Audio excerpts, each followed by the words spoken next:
couple of different pieces, and this first one was commissioned by the ACLU we did 4 pieces that were commissioned for different topics that you can find on aclu.org/unabridged. These were 4 pieces that we did on like racial profiling and abstinence-only education, and this piece will be obvious.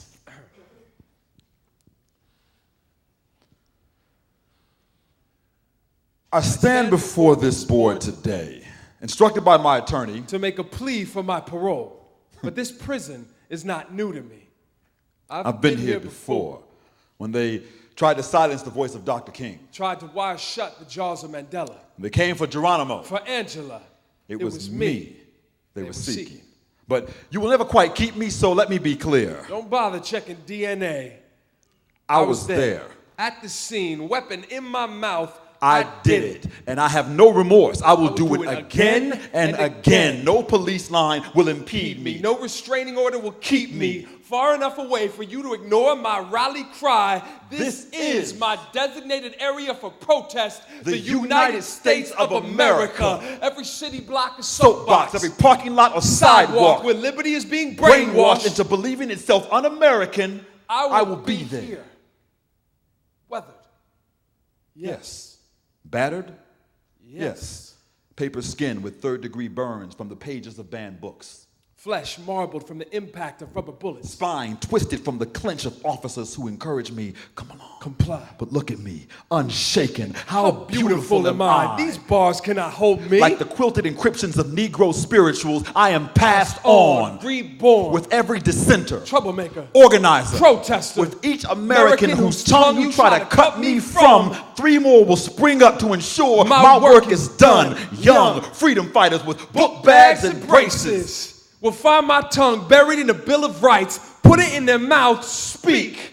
And I will live in the ring of skin untanned beneath stubborn black wristbands. The felt ink that roars from picket signs. The sit-ins that surround police cars. The American flags flown from back pockets. My name will rattle in the chains of campus takeovers. The footsteps of classroom walkouts. The offense of high school banners that say, I am the face of terror to those who oppose me. And the shield of safety to all who embrace me. So, whether you fear me or revere me, you are right to do so, for I will always resist. I will not cease, nor will I desist. And when they come to suspend, to detain, to make me forget, like, what is your name? My name is speech. No, your name is terror. What is your name? My name is speech. No, your name is treason. What is your name, boy? My name is speech. I have been here before, but will always be released whenever freedom fighters rally in my name. Gather outside of my cell, press the limits of their designated protest area with the same fight that freed Martin, freed Mandela, freed Geronimo, freed Angela, and they will never stand down, for I've taught them to stand up. Fiery tongues cocked and loaded with heat, demanding that I be released. Shouting no justice, no peace, and giving you no choice but to immediately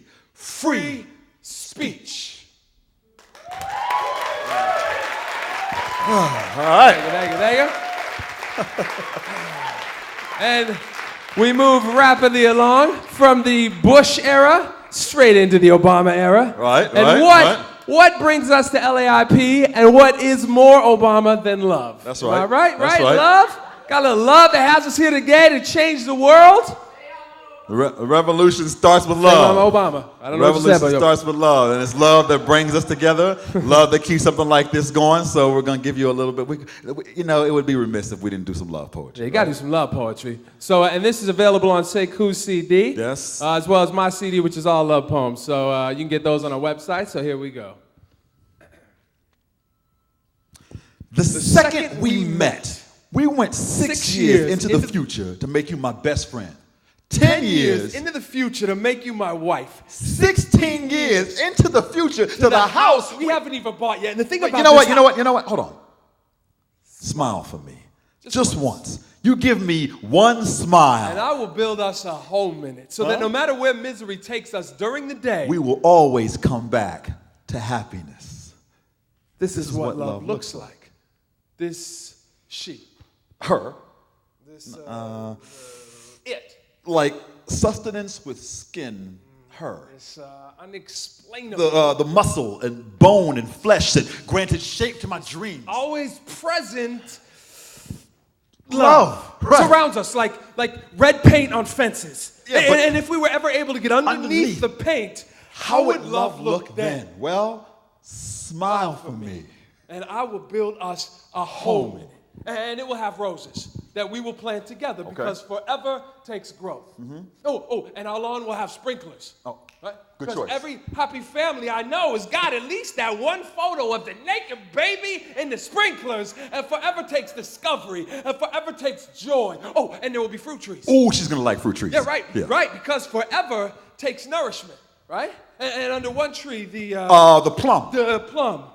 We will bury our first dog sparrow. Aww. Yeah, because forever means getting through some sadness, right? But under the other, the orange, we will bury this roadmap together because forever means believing as long as we have each other, we can never be lost. This is what love looks like. A promise that I will make us effortless, right? I will add loving you to my list of my body's involuntary functions. I will blink. I will breathe, and I will love you, all with the same inability to not do so. And you will never have to want for me, for I will kiss you and kiss you and kiss you relentlessly until I am only able to describe you by the taste of your earlobe, the texture of your tongue. I will hold you so frequently you will come to define nakedness as the absence of my embrace. And I will protect you in ways unimaginable until I have learned to inhale your sighs and exhale your gasps for you so quickly you will come to forget the taste of fear forever. Relax. This is what love looks like. A promise that I will love you in the sunlight against your skin. In the dreams that can't wait for you to fall asleep each night. Softly as the purring of kittens. And wildly in the howling of wolves. In the scent of the roses. And in the sting from the thorns. I will make you a better person, if for no other reason than to return the favor. Before today, I would have died from you.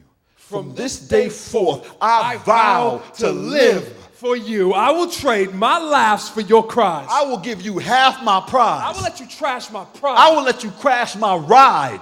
Whoa, slow down there, dog. Yeah, too much? That's a car. That's a I know. I get carried away sometimes. You're not gonna be able to park anything. No, I know. I just got the car too. So I gotta. You got payments. No, you're right. You're right. Okay. Well, hey, you know what? Maybe not the ride, but you smile for me. And I will build us a home in. And not always pretty. Not always nice. The dirty other side of how a love is. Like eating meals silently and blame. The ugly hard of loving. Like up all night because you found a lump. And we don't speak much, but we don't sleep either. And I learned that real love means it happens to both of us. And it takes you 7 seconds to exhale completely when you're scared. This is what love looks like. Like, isn't it amazing that our hearts speak vows to love you each day stronger than I do right now? And isn't it lucky? Just your love and God. So you get more perfect as you get more flawed. And that's not hard. Because it is not red paint, but fence love. It's not skin, but skeleton love. It is underneath love. And I want the ball. Smile for me. Just once. You give me one smile. And I will build us a home and climb inside and make love. And make babies. And make damn sure we never forget that the second we met, we went 6 years into the future and buried that buried the roadmap under that orange tree in the back. And now, no matter where misery takes us, I can never be lost. We will always come back to happiness. And forever means I promise. Maybe when you strip back the paint, I promise. You expose the bones. I promise. That's all love is underneath. A promise. Like I will live. That come whatever comes. Like I will die. I will be right here. I promise. Now smile for me. Let's go home. Thank you. All right. Thank you. Thank you. We're going to dive into this last piece. Yeah, so we're gonna move right into our last piece as we watch the clock tick down. This is a little special shout out to John Fox, a memory miner, who has reminded us, this is the line you love, has reminded us how connected we all are. That's right. And it's critical, we hope we impart this poem upon you, to keep us mindful of the fact that it's easy to see we're connected when we sit in a room looking at each other. Right. We got to keep that with us when we walk outside. It's like Sarah, I think, was talking about that wet blanket that falls over us like a hug. We want this poem to fall over you like a hug, the same way Grace and Cooper and all the presenters today put it out there to say we can make the world our way. From 10-year-olds to 90-year-olds, we're alive, and it's our opportunity to make the world better. So I applaud everybody for showing up today. Thank you for having us. Poetry is the proof that there is one spirit broke in 6 billion plus parts. Somebody once told me I always start off my set by rubbing my eyes and saying how tired I am. How tired you are. Somebody once asked me, why you always spit so much when you hit the mic? Well, the fact of the matter is, I am a poet. So my eyes are perpetually burning and bloodshot because it is my job to stare into the center of the sun until I singe the edges of my retina and my pupils bleed so that when I spit, you are no longer able to see the monsters that haunted you. Poetry is the proof that there is one spirit broke in 6 billion plus parts. Poetry proves that. Poetry proves that we walk connected. So this October, when you walking around LA feeling like you're the only one empathizing with pumpkins that been scraped clean out, read a poem.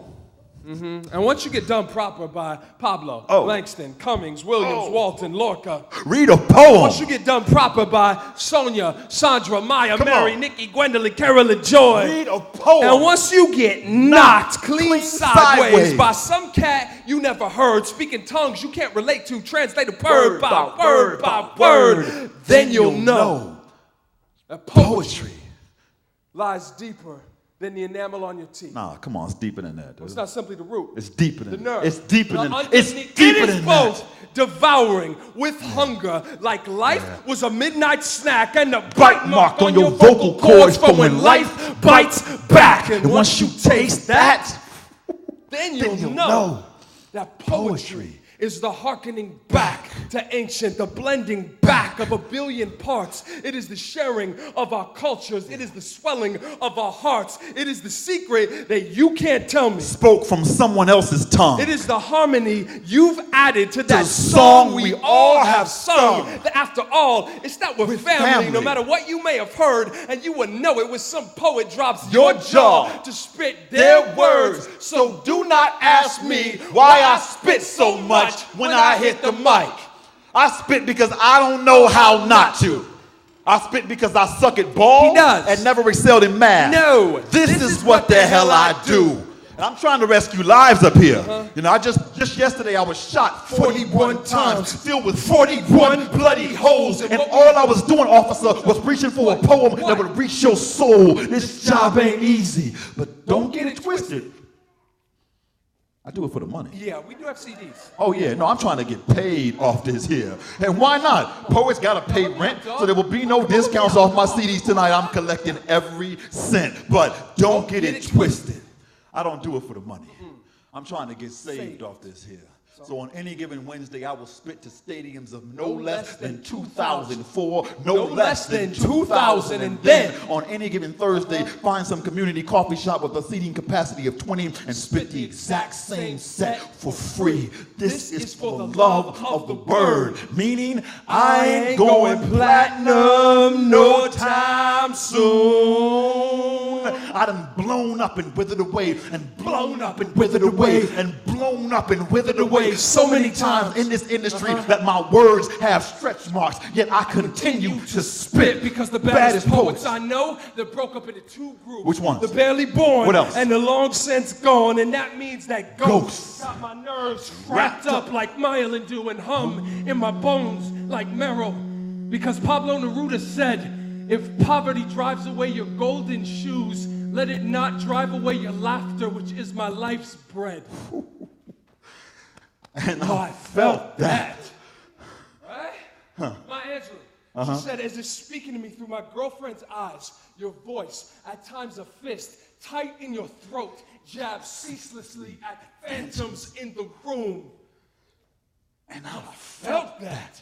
Tupac. What did Pac say? Pac said, the only thing I fear in death is reincarnation. I got the heart of a soldier and the brain to teach a whole nation. And I felt that. And ladies and gentlemen, Sekou the Misfit said. Me?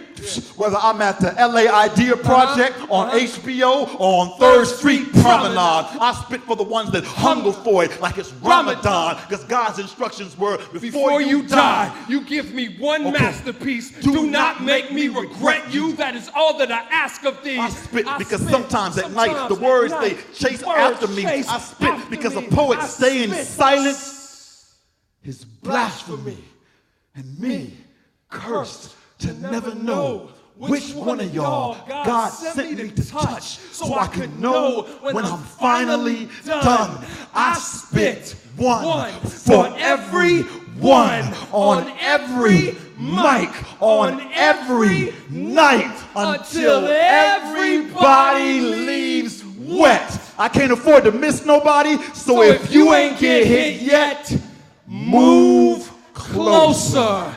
And remember, you must arrive here naked, but bring with you everything you have ever covered yourself with. Bring your apprehensions and your inhibitions.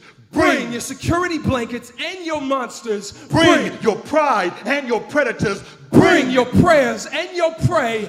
Bring your reverence. Bring your praise. Bring your rancor. Bring your rage. But most importantly, if you happen to be sitting at the front of the stage and Steve Connell or Sekou the Misfit gets the chance to blaze, you better bring one hell of a raincoat, because I will spit. Thank you so much. Sekou the Misfit. Much love to Cooper and Grace, everybody at Idea Project. Thank you guys so much for coming out and joining us once again this year.